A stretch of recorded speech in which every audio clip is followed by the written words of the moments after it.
Can everyone hear me?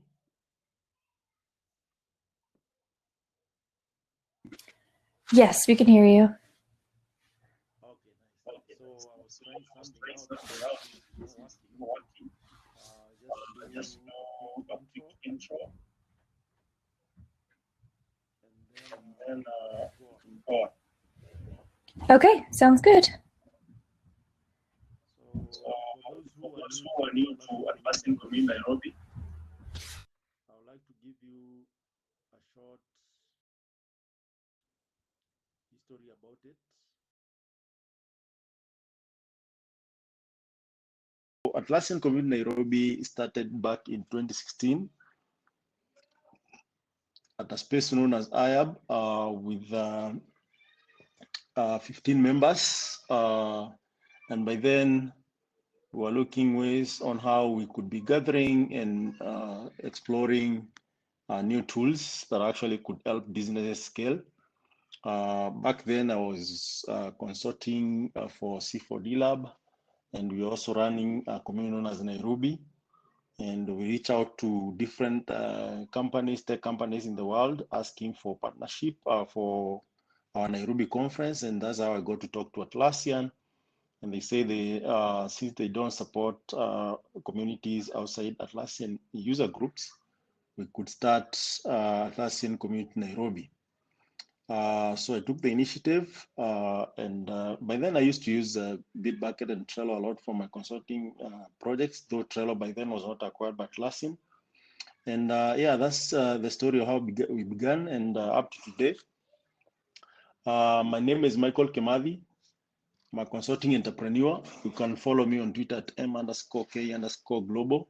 And you can also follow our community at AC Nairobi. We retweet most of the Agile and team tweets, and also we have our own tweets. We announce our events there. So fast forward up to today, we have over 2,000 members who are actually active, and most of them present in different workshops and events that we have. And if this is your first time, I would encourage you to register on our official webpage. That is sace.atlassian.com/Nairobi for more events like this and in person in case you're in Nairobi. So for today, we are going to host it online because of the new guidelines that government put in place.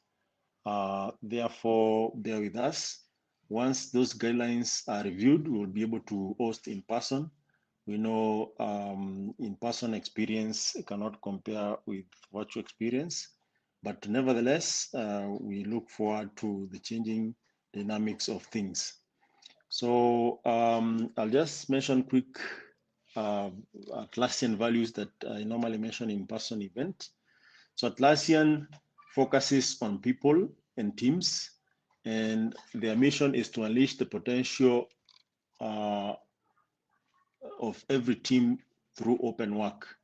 So Atlassian believe behind in every great human achievement, there is a team, and their mission is to unleash this potential of team.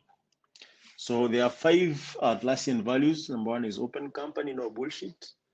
They also have this value of play as a team, build that and balance, be the change you seek, and don't F the customer.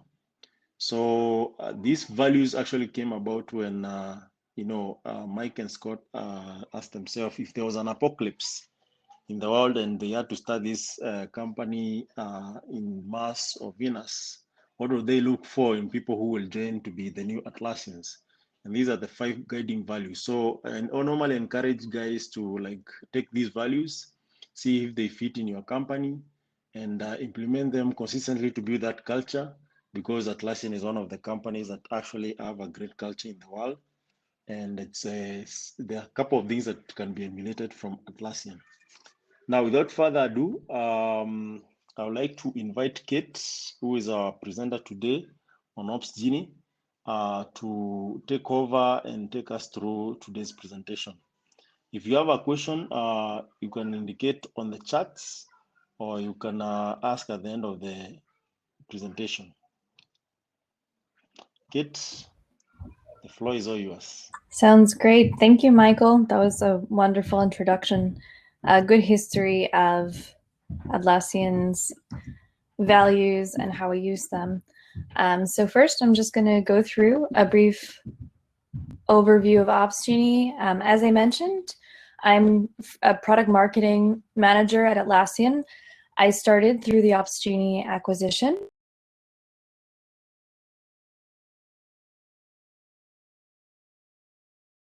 If you're familiar, Opsgenie, but there are some points where we'll discuss Jira Service Management as well. And as Michael said, feel free to ask any questions you have in the chat. With Bevy, I can't see the questions while the presentation's going on, so we'll definitely get to all of them. It just might take me a few moments. But it's nice to be here with you all today. Hope everyone's having a good day so far. And let's get started. So Opsgenie is an on-call and alert management tool, and it integrates with your entire IT and dev stack. We have over 200 integrations, and we're constantly adding to that, and we can accept anything that sends HTTPS or JSON. So even if we don't have an out-of-the-box integration, it's still possible to integrate to leverage Opsgenie's capabilities.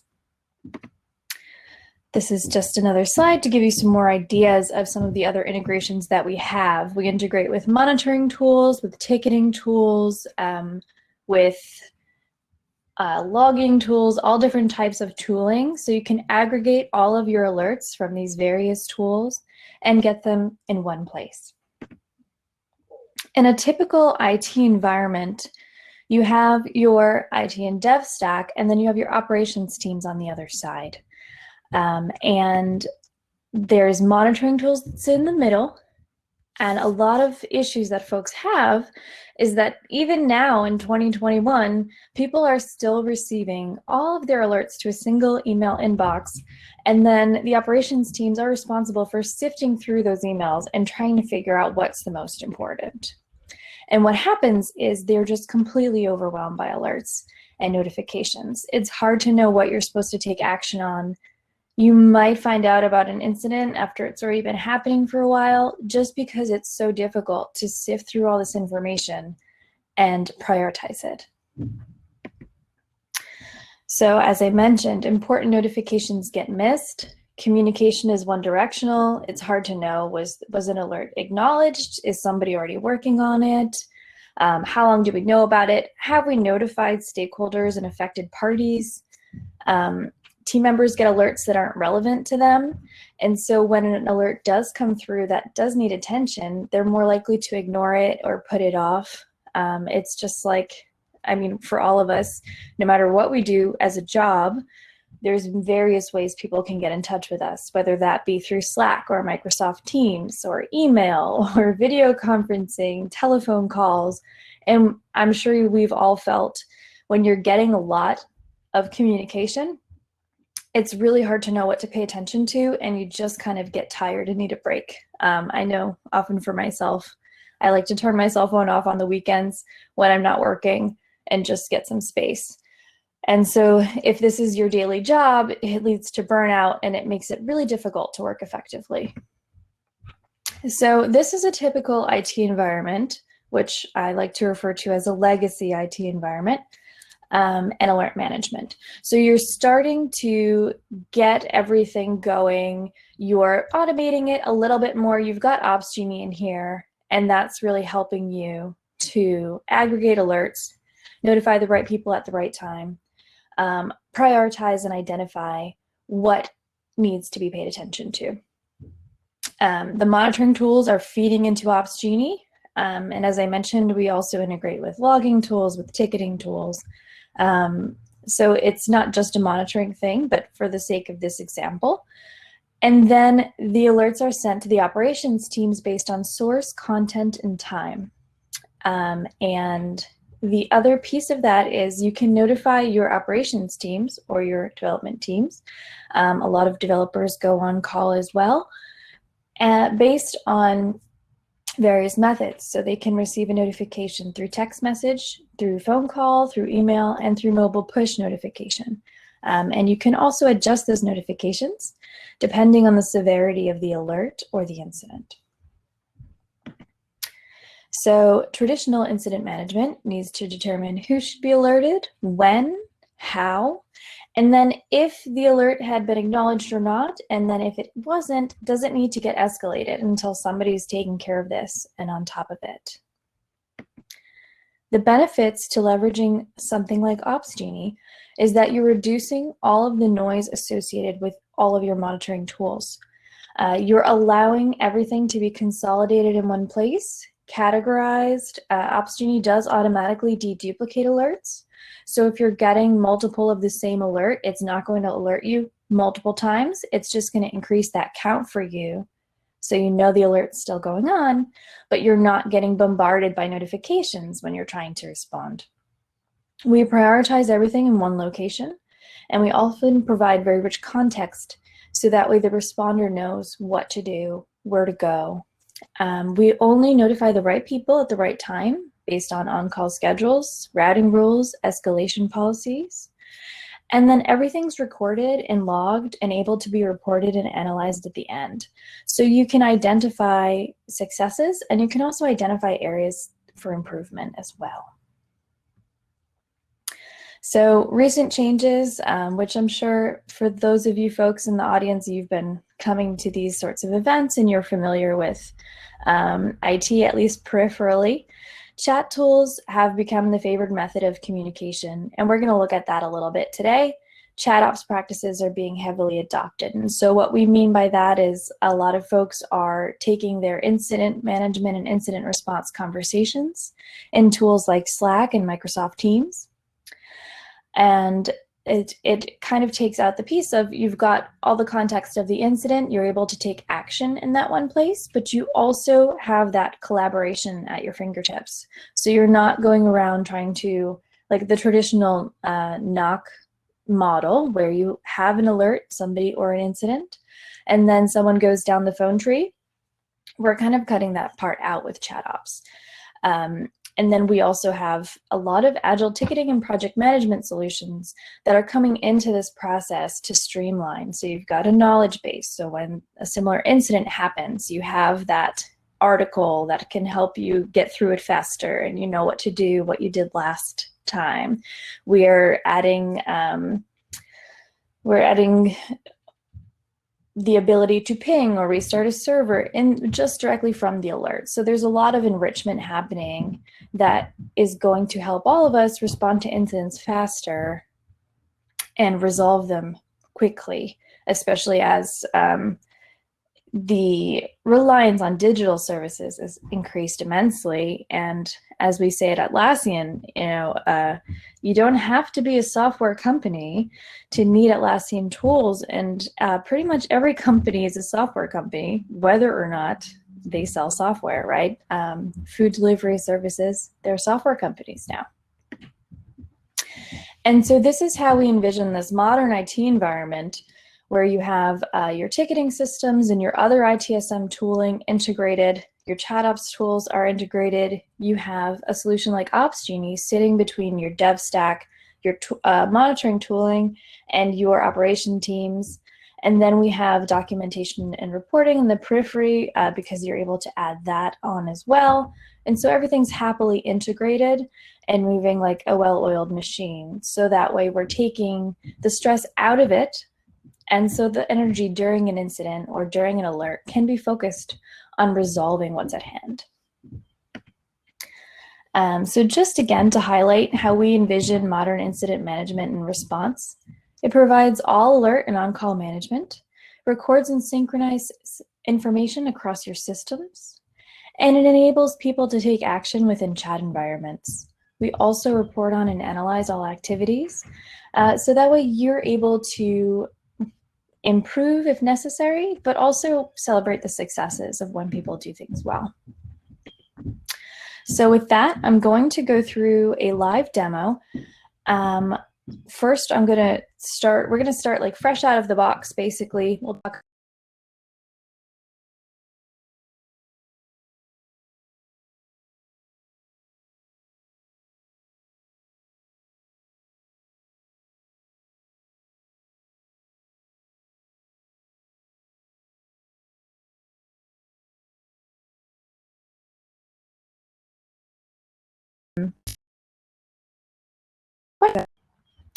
I'm just going to get that queued up.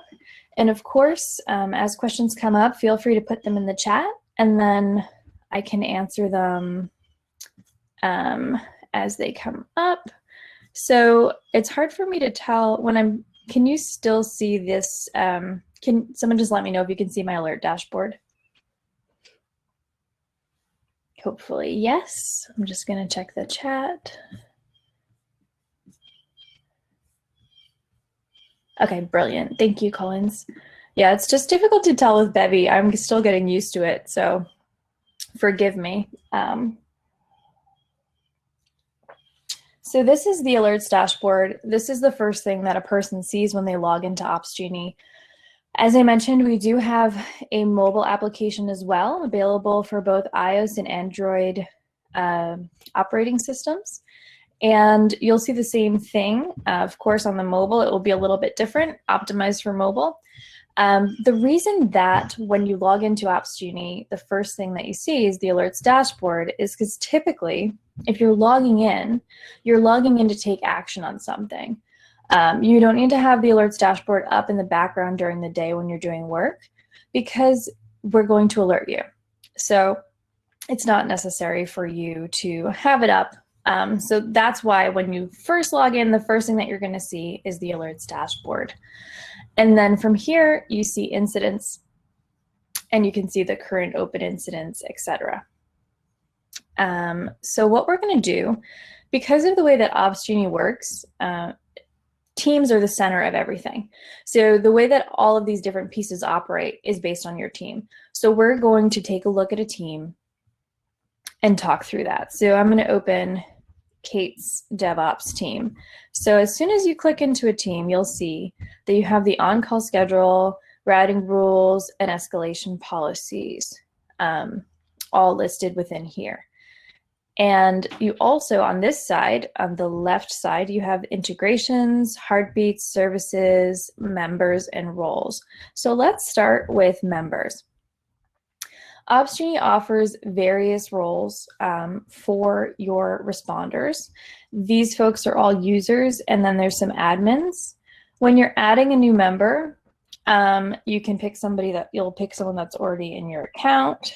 So actually, I'm just going to remove one person and then add them back in.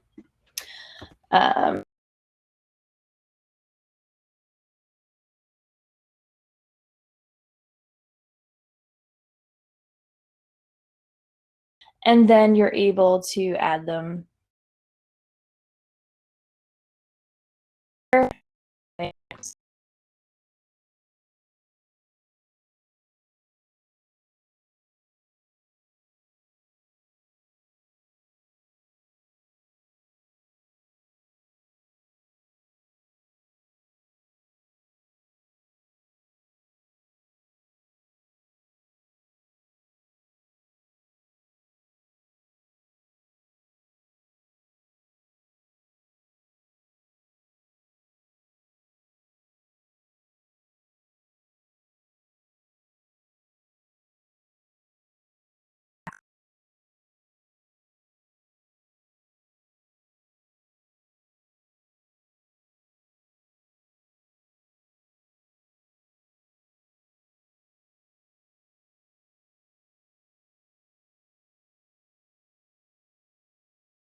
So I think we lost Kate there. So let's wait as she rejoins.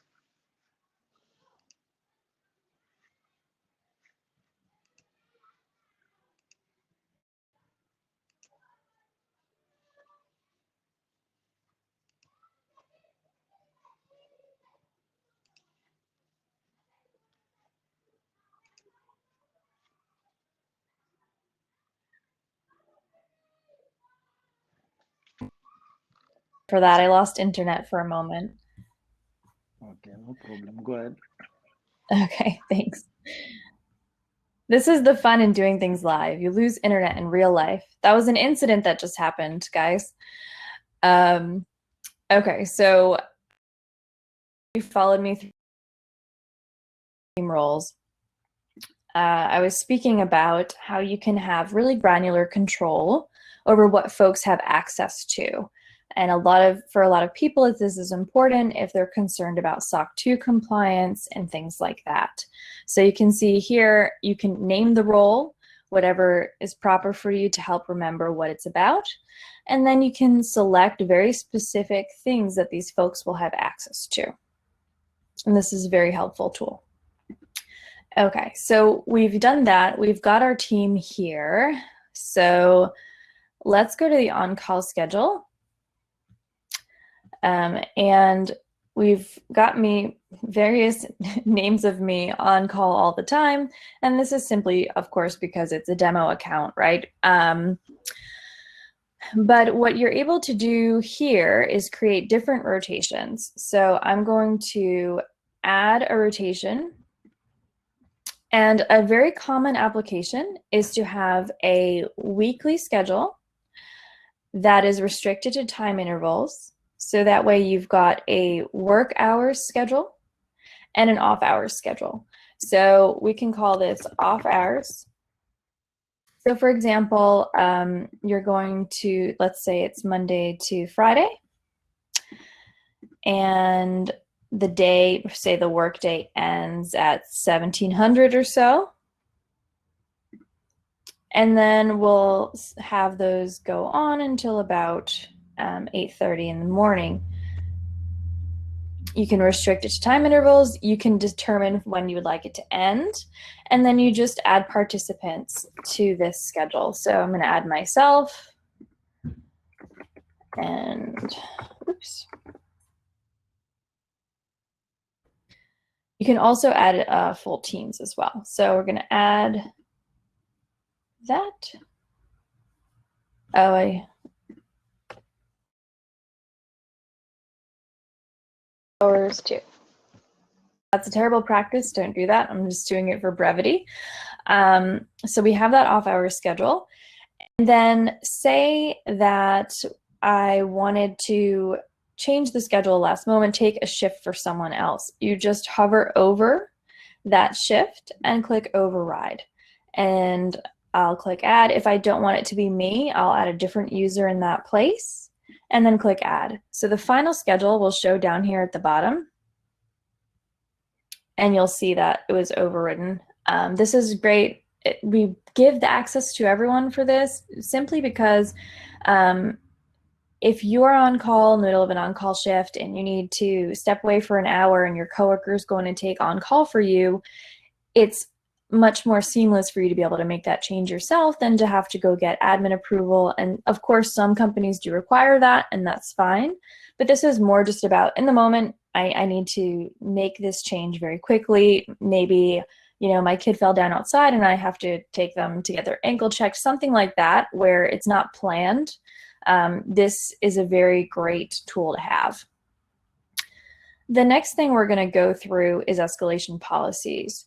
So with the way that alerts work in Opsgenie, they're sent based on source, content, and time, based on the on-call schedule, and then the team that is associated with whatever the alerting scenario is. So an escalation policy is to make sure that someone responds to this alert and that it's getting taken care of. So you have different ways of filtering these out. So it's an if-then logic. So if the alert is not acknowledged 0 minutes after creation, so let's say this is a DevOps high priority escalation, because you of course don't need the same rigor with a P4 or a P5, as those are not that, and those are not that high priority, right? So we're just going to say acknowledge after 0 minutes after creation, notify Kate because she's the admin, and this is for high priority escalations. If it's not notified after 1 minute, you have the ability to select different methods, but I think, say for something that's incredibly high priority, you want to notify everyone that's on the schedule at that time, because this really needs to be acknowledged. And then you can select the schedule. from here and click save. You can repeat it.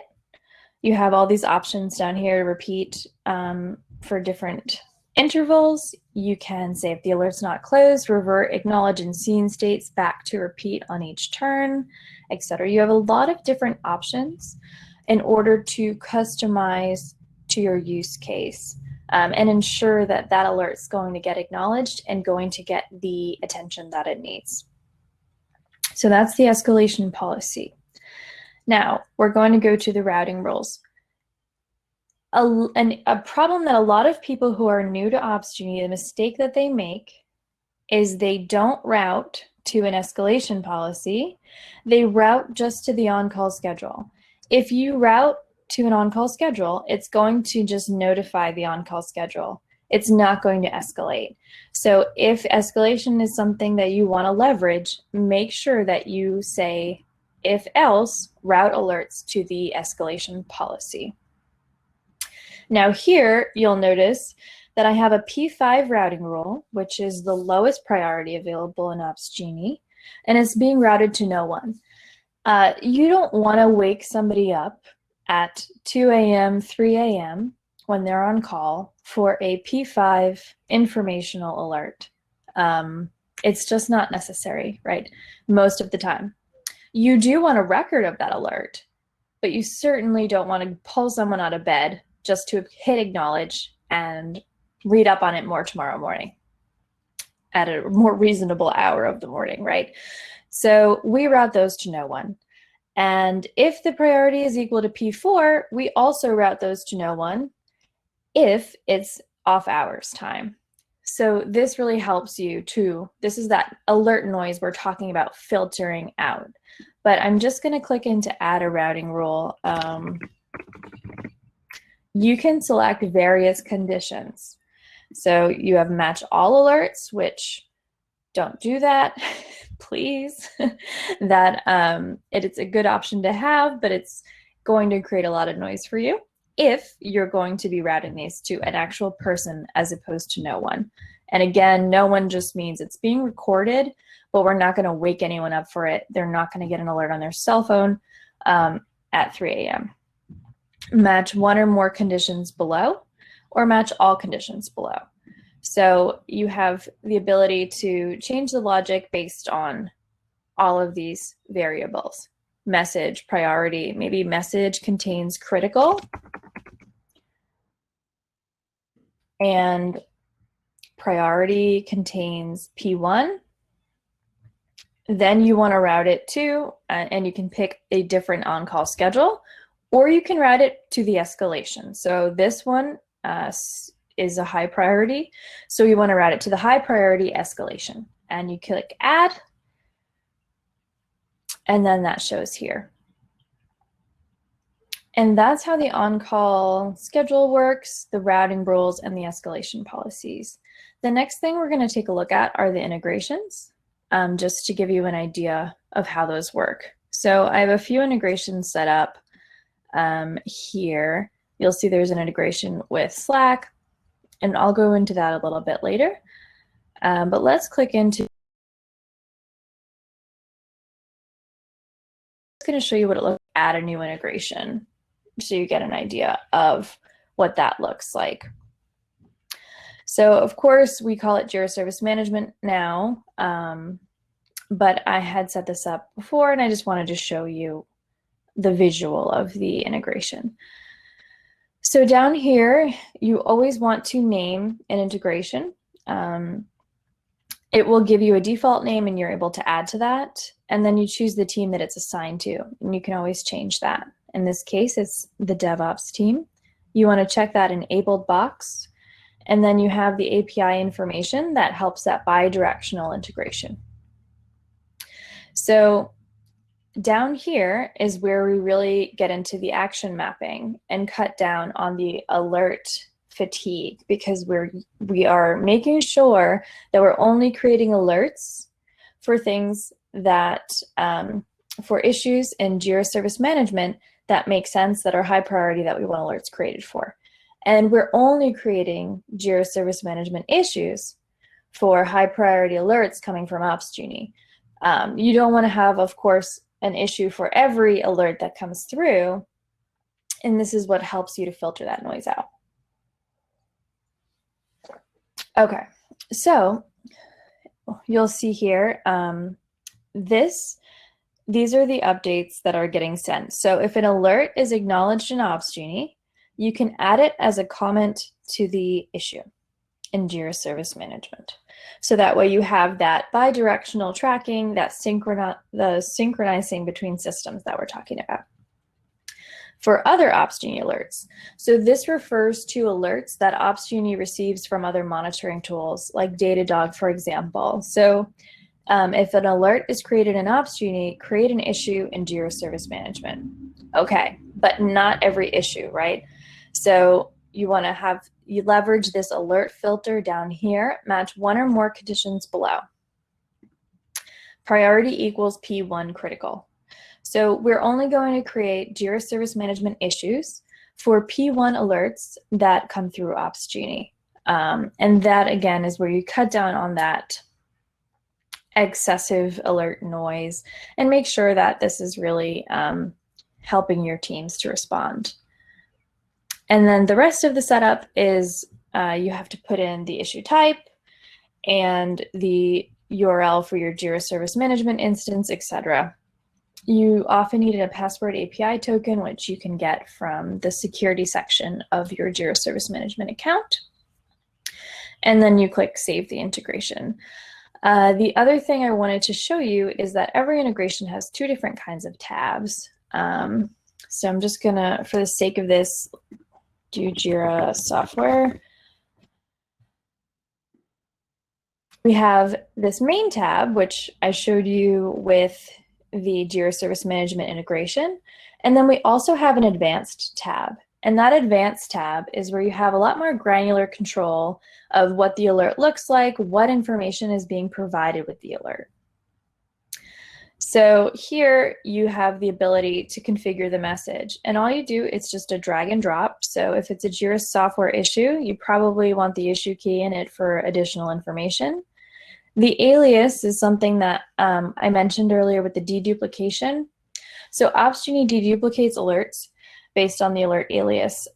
You can drag and drop what you think needs to be included in here as well. But again, the purpose of that is that instead of sending you 5 alerts about the same thing and alerting you 5 separate times, we're going to alert you once, but the count of that alert will increase. And I'll show you the anatomy of an alert in just a moment. But you have the ability to customize labels. You can add a lot of different things here. Maybe you want the priority to be a tag. So that way when the alert comes through, all of this information is going to come through with it as well. And then all you would need to do is click Save. But you can customize it for all of these different actions. Alert, customize it for that. Ignore, customize it for that. And so this is, when you're setting up your integrations, you really want to pay attention. Continuing to leverage Opsgenie the way it was meant to be used and cut down on that alert noise. So we went through, I know this is meant to be high level, so I feel like I could talk about Opsgenie all day, but we went through integrations, on-call schedules, and we went through alert actions. Now I'm just going to take you through the anatomy of an alert. So as I keep mentioning that, that count that increases. So here, this is not a duplicated alert because that X1, that means it's just one. This is where you see the priority. It's a P5. You see that it's assigned to Kate's application team. And then when you click into the alert, you're able to see the extra properties that we've included.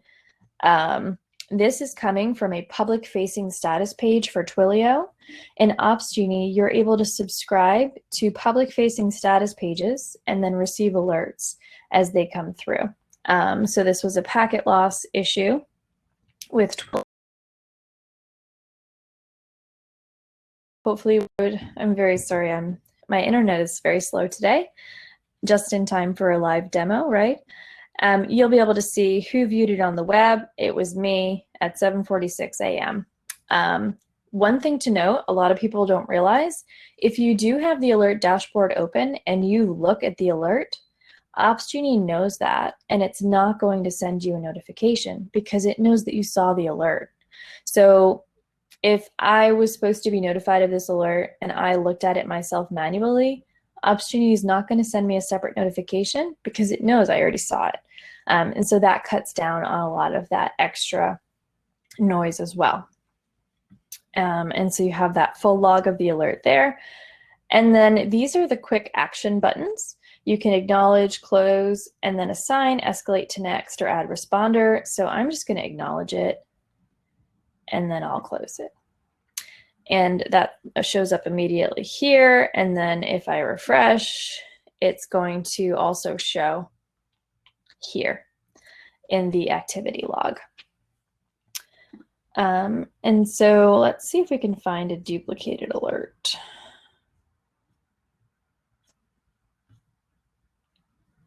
Yeah, not a lot of duplication happening lately, so that's good. A lot of these are from the status pages. So let's go into services and I'll show you how that works.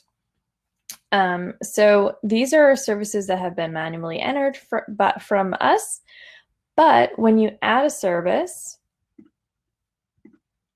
let's see. You can add a service description. So here, if you want to pull from an external facing status page, you start typing to search for that. So let's look for Twilio. And then you have the option, if depending on if it's their sandbox or their main production. And then you can filter into specific components. So if you're only using it for messaging, you check off the messaging things and then uncheck all the other options. And then you can add tags, whichever are most applicable to your use case of Twilio. And when you click add, it will show up. And what is it here? Right here, you'll see it there. And when you have this little status page icon, that shows you that it's an external facing status page that you're pulling from. And then the anatomy of a service is pretty basic. It's assigned to a team. You're able to add tags, see the service status at a glance. Of course, has an open incident. And that's very visible and upfront there. So that's just a little bit about services. The next thing we're going to go through are analytics very briefly. And then I'm just going to do a very quick run through in Jira Service Management, just so you can see some of the other features of Opsgenie that are a bit newer. So one of the really helpful reports that folks like to see is the monthly overview, because it gives you very quick insights into what the month looked like in terms of which team was handling the most alerts, alert creation, mean time to acknowledge, mean time to resolve, etc. And so this shows you the number of alerts created.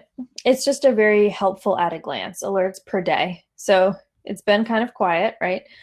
And this is a very helpful report to have. When you click into settings, you can download these reports as a PDF, as a CSV, and you can also schedule a send. So say your CTO wants a monthly report on any of these.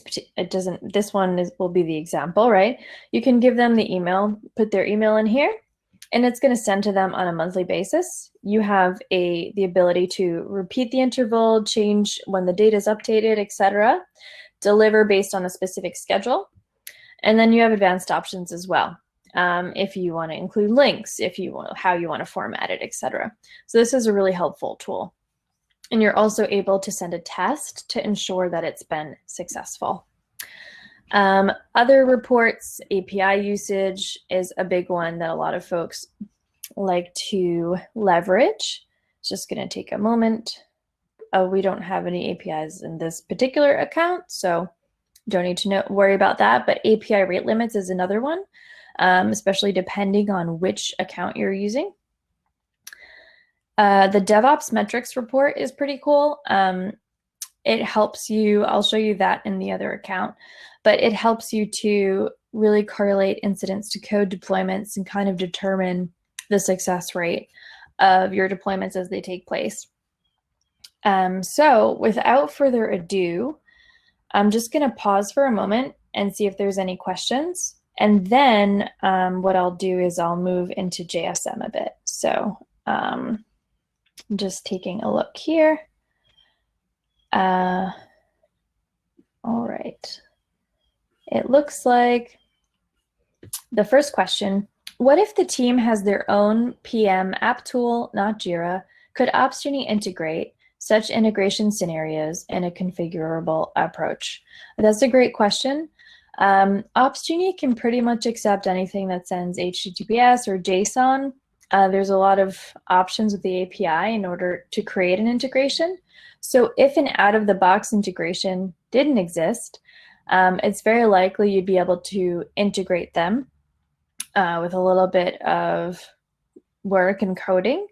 But it would be hard for me to say without knowing more about that tool that you would be using what exactly would be possible. You could certainly get alerts from it, but I just need a little bit more information. But great question.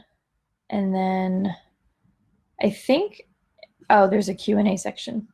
No unanswered questions. Okay. Yeah, so I think that looks to be it for now. So what I'll do is open Jira Service Management, my Jira Service Management account, and just show you a little bit there. And I do have it, so.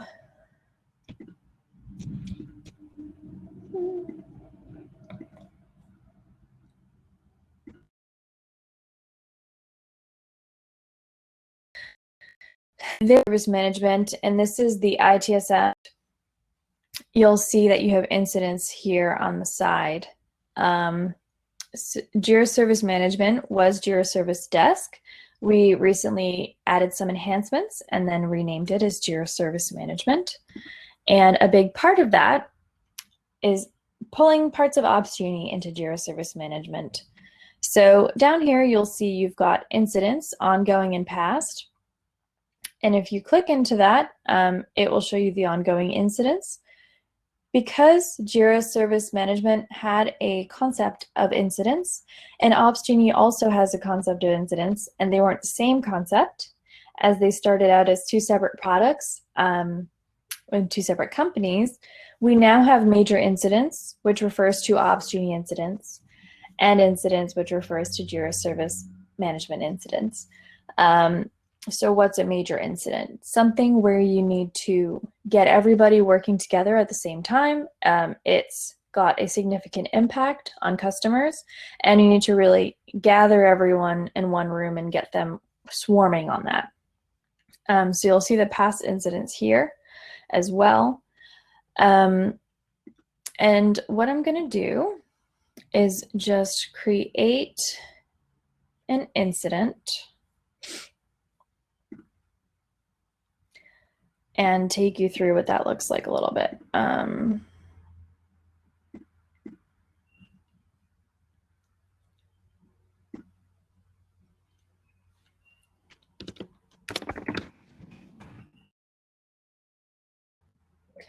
Of course, typically you would fill in all of this information, but just for brevity, I'm just creating it very quickly. So we've got this request, and you'll see the ability to create a major incident up here. So what I'm going to do is create a major incident. You have the ability to select various impacted services. And you've got the incident description, priority. We're going to do P1, severity 0, create a major incident. And now that this major incident's created, we can go take a look at it in Opsgenie. I think it's just going to ask me to sign in because I'm using incognito.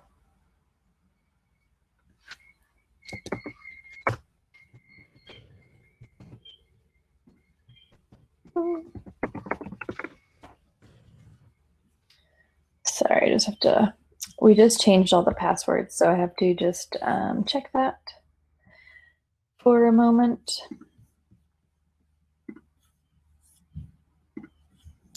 I'll start sharing in just a sec. I just have to pull that password up.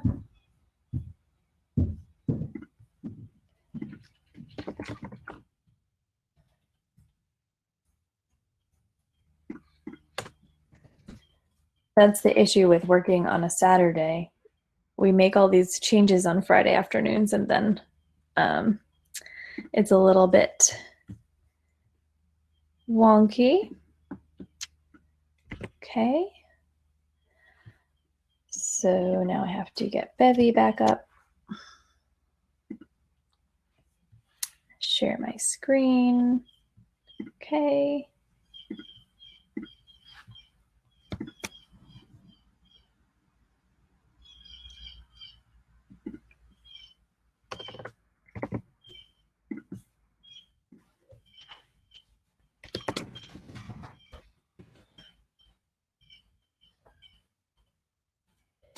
Okay, so now we're in Opsgenie and we're in that incident. And you'll see that we have the Incident Command Center, which is a video conferencing bridge. If you click into it, you just select the room option. It does integrate with Zoom. You can also use a native bridge. You can create an incident-specific Slack channel.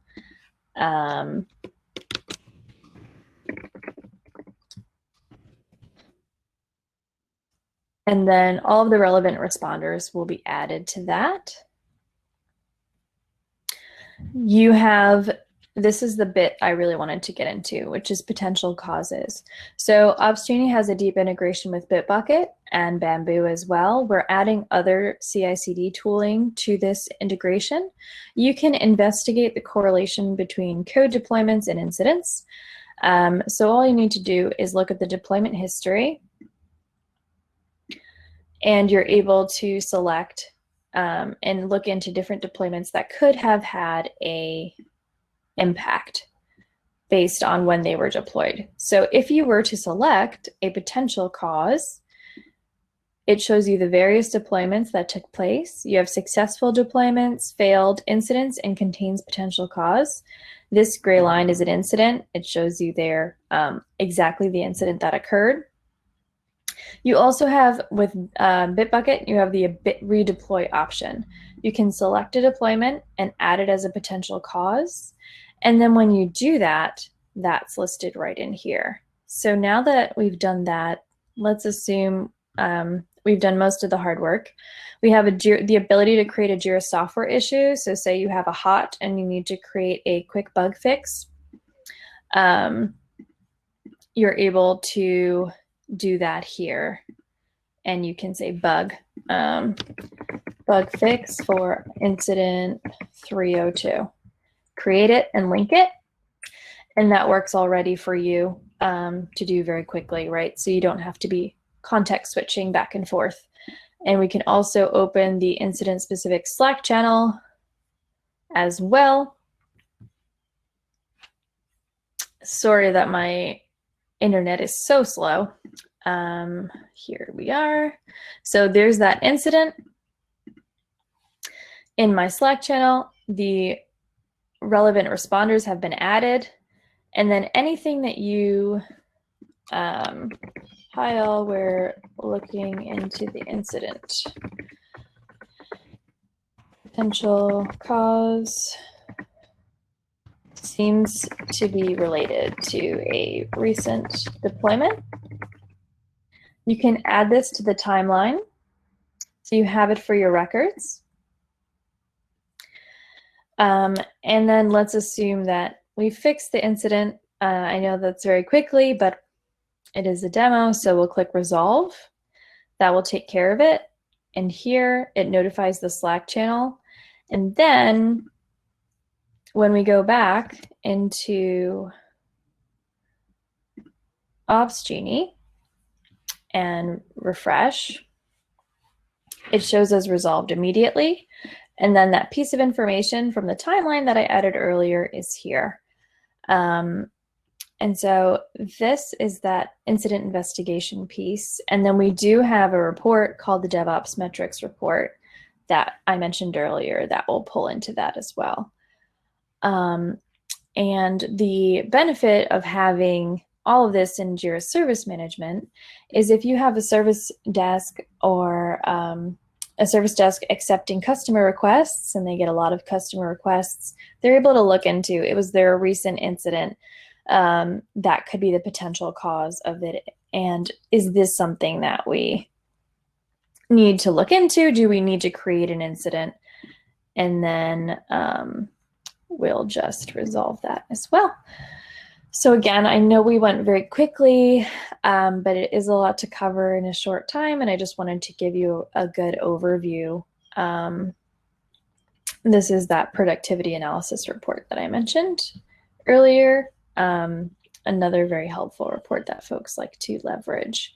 So I just have a few more slides, and then we'll take more questions.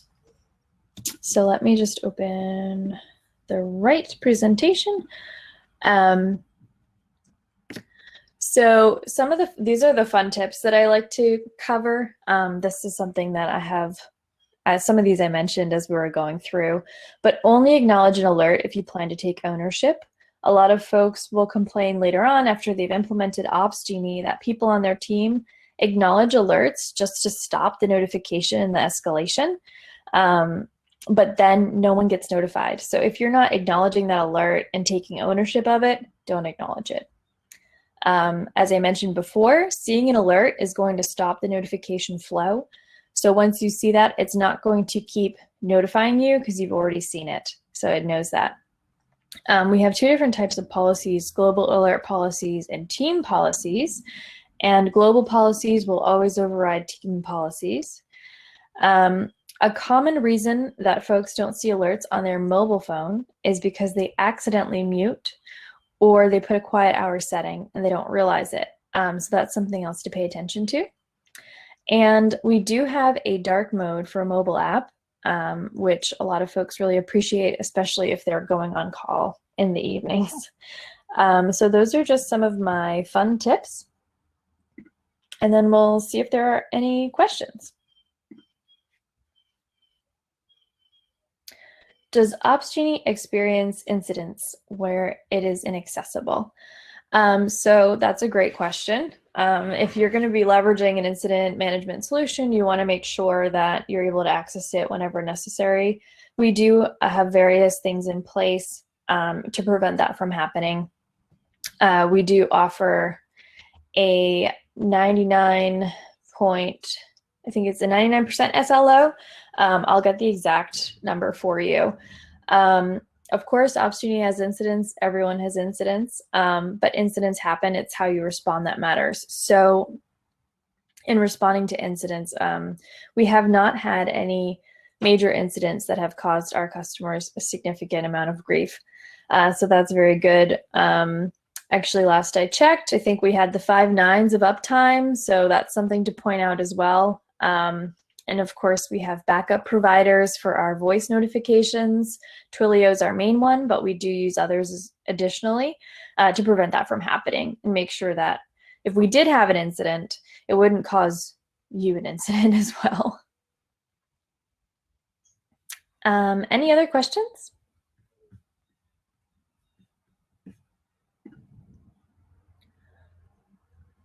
Are there types of incidents in Jira Service Management customizable or pre-configured? Do you mean in terms of incident priority? Is that what you're suggesting? I just want to make sure I answer the right question.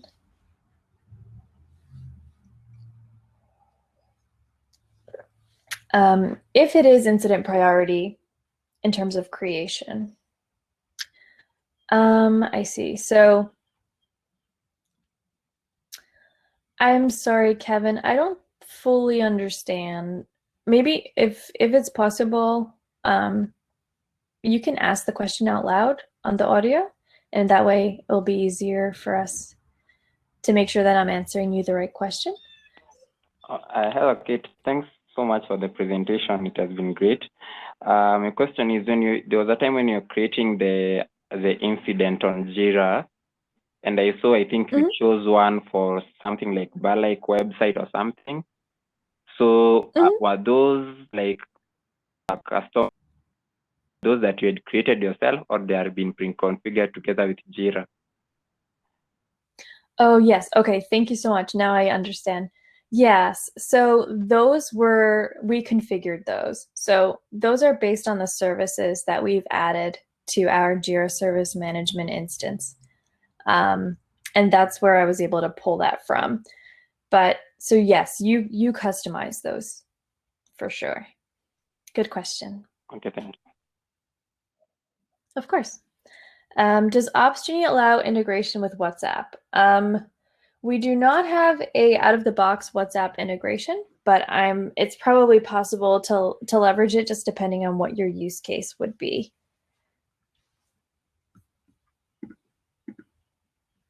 Okay. And then I see Bernard, you asked a question in the chat. I have a basic question. We currently use Jira Service Desk to manage customer requests, which has been serving us well for a long time. We also use Jira, Confluence, and Bitbucket. What are the use cases that might make us use Opsgenie? So if you're using Jira Service Desk, there's certainly some Opsgenie features in your account. It just depends on which one you're using. But for instance, if service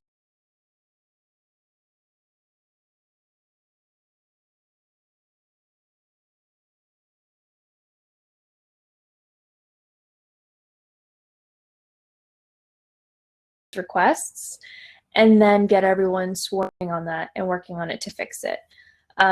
It also depends on, you can have Bitbucket tell Opsgenie if a deployment failed and then alert people that way. You can also have Bitbucket notify people through Opsgenie when a deployment has gone through and was successful. So there's a few different things that you could do in that case. A very good question. Let's see. Are there any other questions? Hi, Kate. Thanks Hi, for the presentation. A follow-up question. So you are saying somehow Opsgenie and Jira Service Desk somehow overlapping, although Opsgenie is more robust, right? Yeah. So Opsgenie's focus is on-call and alert management. So the Opsgenie part is where you would integrate all of your monitoring and logging tools. But then what a lot of folks do is they use Jira Service Management as their system of record. It's a little bit, so now we have some of these pieces in Jira Service Management that come along with it. But if you're going to be setting up the integrations, you're going to do that from the Opsgenie side. And then it can create Jira Service Management issues depending on the context that you provide.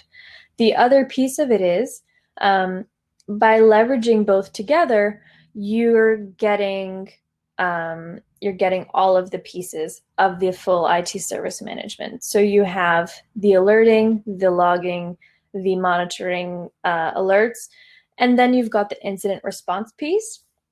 So where Opsgenie comes in is it's more of the alerting, on-call management, and incident response. And Jira Service Management is your ITSM hub of activity. So you have the change management is occurring, the change records occurring in Jira Service Management.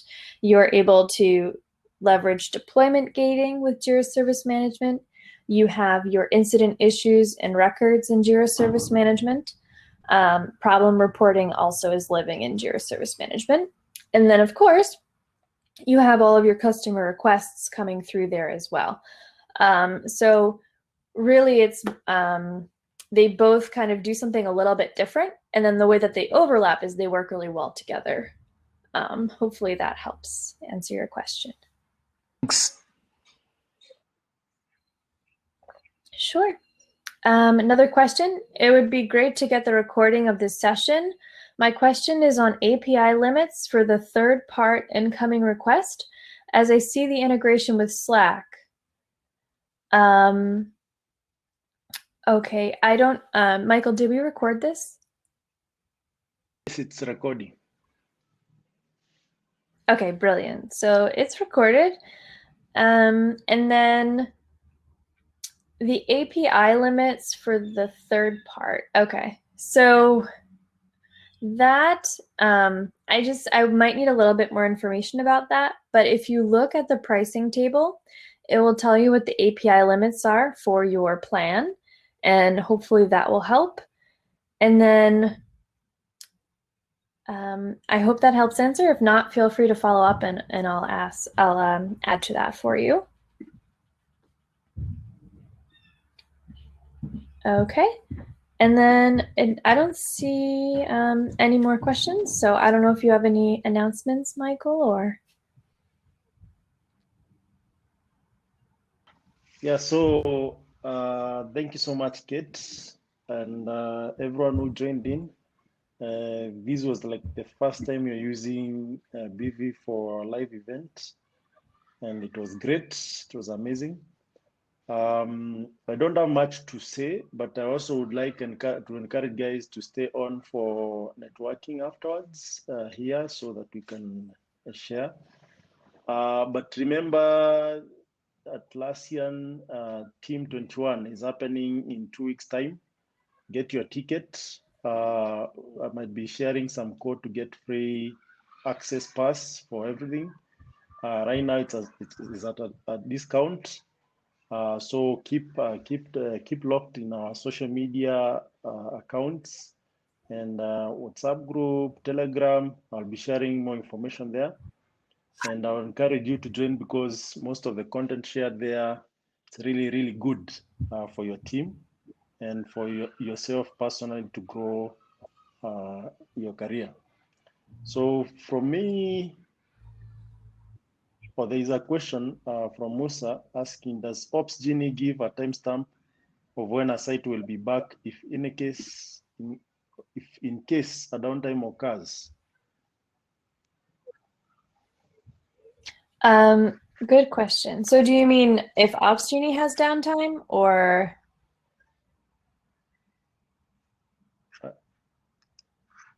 I think he's asking about Opsgenie. So is it your site or the Opsgenie?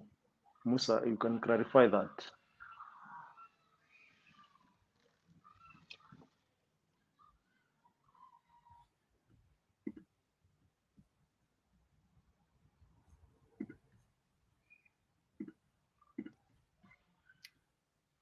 Okay. So, when you say your site, do you mean opsgenie.com? Like the application? You can also use your audio if that's easier. You can unmute Sorry. yourself and speak. I've enabled everyone to have a presenter mode. So feel free to unmute and ask.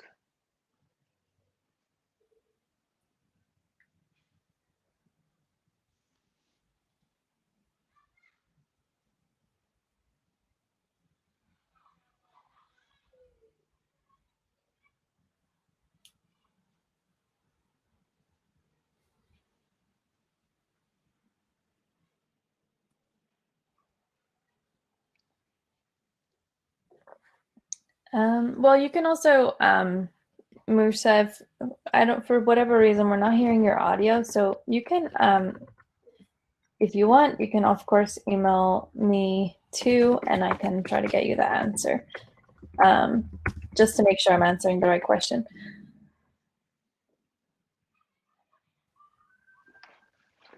Yeah, so as we await that, thank you everyone. So feel free to stay on and interact and network with others. Of course, today we will not be able to have pizza because it's virtual and beers. But once the guidelines get relaxed, we'll get back to in-person events and we'll be able to have everything in place. Mine is just to wish that you're staying safe and you're taking care of yourself.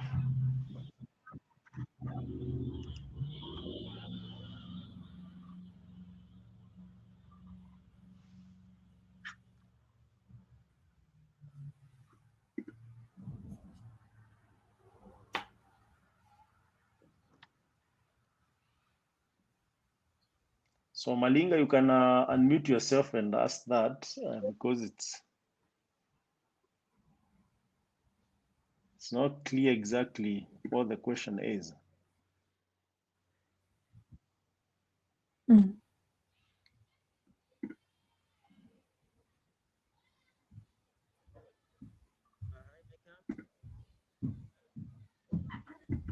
Lindelani here. Can you guys hear me? Yes. Yes. So I was maybe interested in Musa's question. So I was adding a bit of information into the question he was asking. So to support his premises. Thank you. Thanks. So the devices, sorry, I still don't understand the question. So the devices downstream of the APIs in case of real-time messages. I'm sorry, I'm just not sure. Okay, so I was actually going to use this scenario as a statement I made because I've sort of like done a research on Netflix, and I know that they use one of Atlassian product in terms of their messaging. So there could be a positive, a negative scenario whereby somebody is streaming Netflix on a device, and the device itself happened to run out of battery and it restarts. And when the device comes back online after restarting or after it's plugged it in the charger, will it gives the session back to the user that he was in a way. So I'm just thinking of what he was saying when he says give a timestamp of when a site will be back in case of a downtime occurs. I hope that helps Katie and Micah and everybody. Yeah, a little bit. Sorry. Your audio cut out just a little, but I think Opsgenie could give that information as long as you're feeding that into Opsgenie. So if the information's being fed into the alert, then it could provide that information, but it would have to be pulling that information from somewhere. Correct. I think that makes sense. Okay, thanks. Yeah, thank you for explaining. Sorry that it was. But I think also you can utilize a status page to ensure that you update everyone that whatever is happening with your site and what the engineers are doing on the back end and the expectation time for things to go back online. So I think it's more of a combination of these tools that actually gives a good experience considering different use cases and different scenarios. Yeah, absolutely. I think that's a really good call out to add for sure. So I think I'll go ahead and finish Q&A and then we can interact. Or if there's any question, you can indicate on general chat. Is that okay with everyone? But Banta, you're saying we send M-Pesa. I don't know what you mean or if it's a question.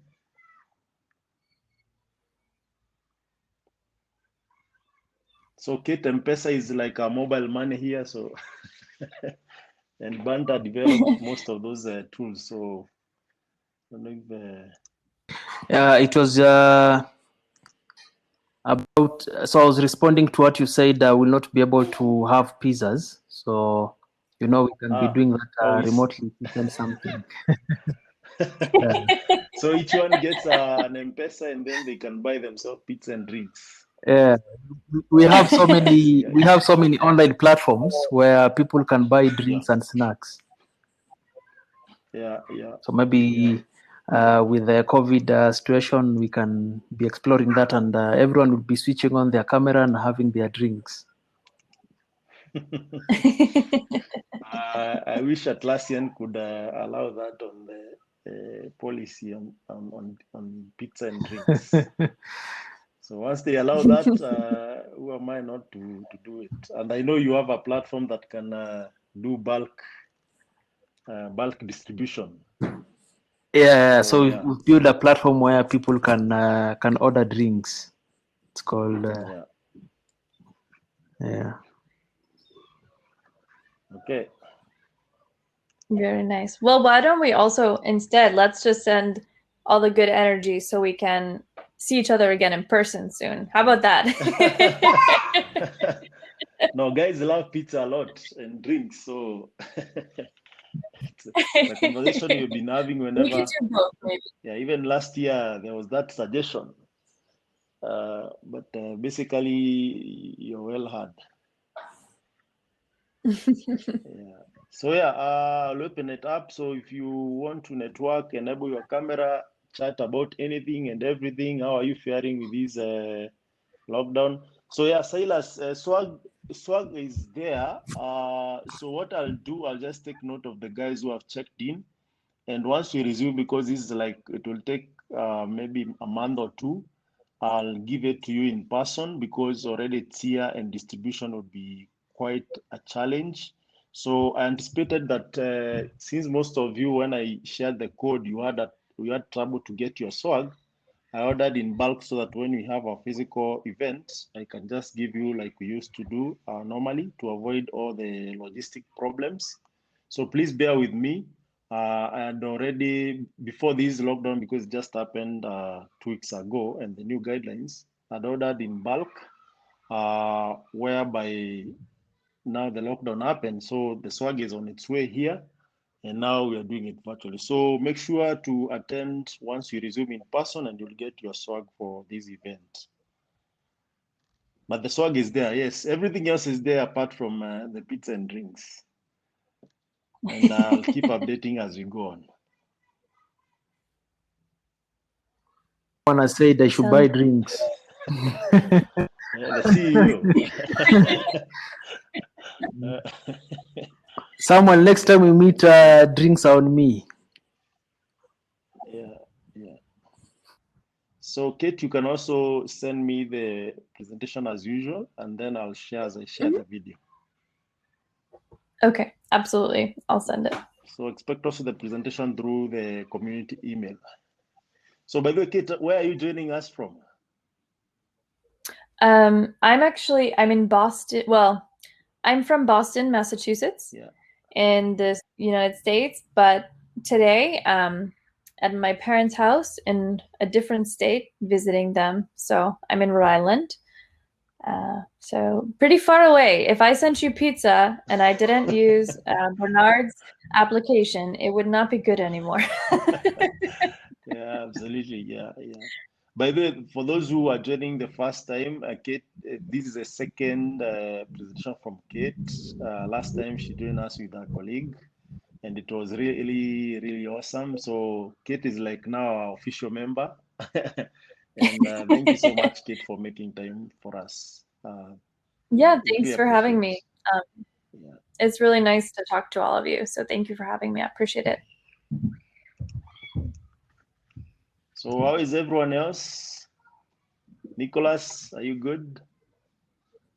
Yes, we are good.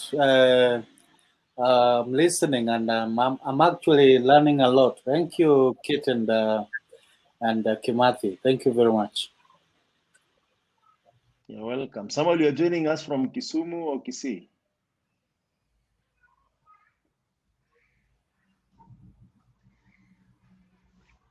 Ada, how are you?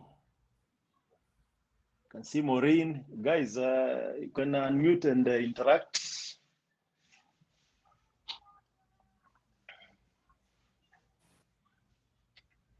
Also, you can feel free to give feedback.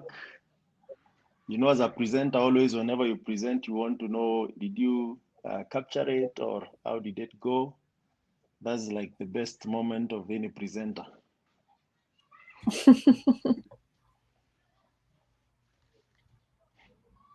And also feel free to ask questions if you have some.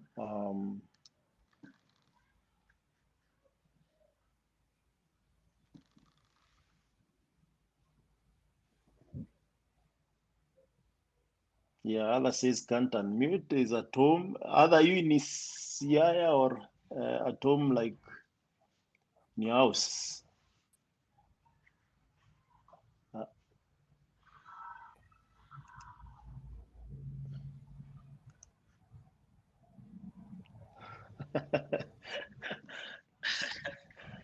Okay, okay.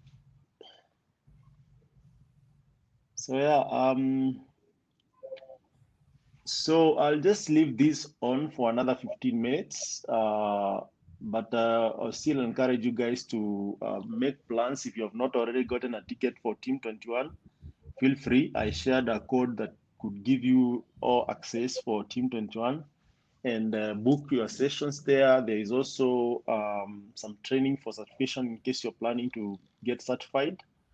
Also check out different speakers who are giving different topics around teams and efficiency and the team dynamics around it and how to go around it.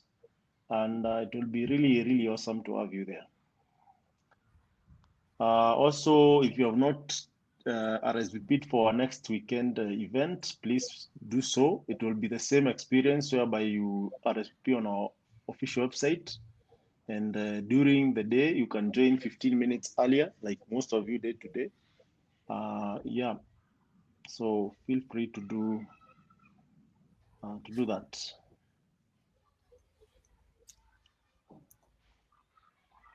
Thank you so much. Have a great rest of the weekend and a good evening. You too, Kate, and thanks so much. Bye. Bye-bye. Take care. Kevin, also bye. If you want to drop, feel free. Kevin, you're welcome.